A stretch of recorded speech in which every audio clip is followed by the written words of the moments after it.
Hi, my name is April Carter. I'm on the Mountain Shakers with Shake the Mountain Movement, and today is Motivational Monday. Today I'd like to focus on fear and not having fear.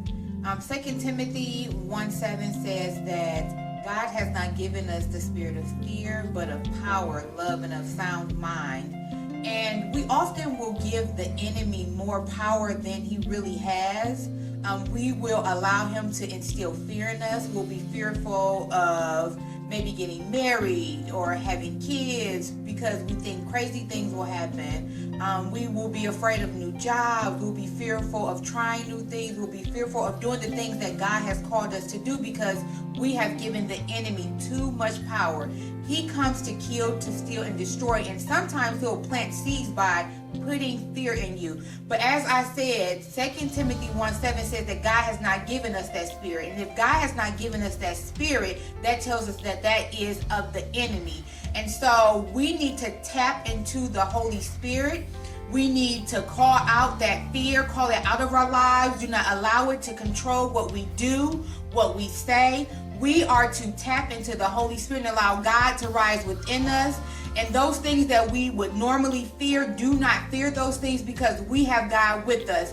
Sometimes as Christians, we will think about the negative things or the things that the enemy is capable of, and we'll just focus on those. And instead of thinking, hey, well, if the enemy is capable of doing this, I know that my God is bigger and he's capable of doing the opposite. He's capable of doing great things. He's capable of keeping me away from those things that the enemy tries to put in my way. He's capable of protecting me. He's capable of giving me that spirit of power, of love, and of a sound mind. So if you are fearful of things and you are at the point where you're tossing and turning at night, you're worried, you can't focus because you have allowed the enemy to put fear in you, I am encouraging you today to allow the Holy Spirit to rise within you and call the enemy out for the fear that he's put into you, and do not any longer allow that fear to live in you. So go out there, do what God has called you to do. Do not live in fear, because know that you have the Most High,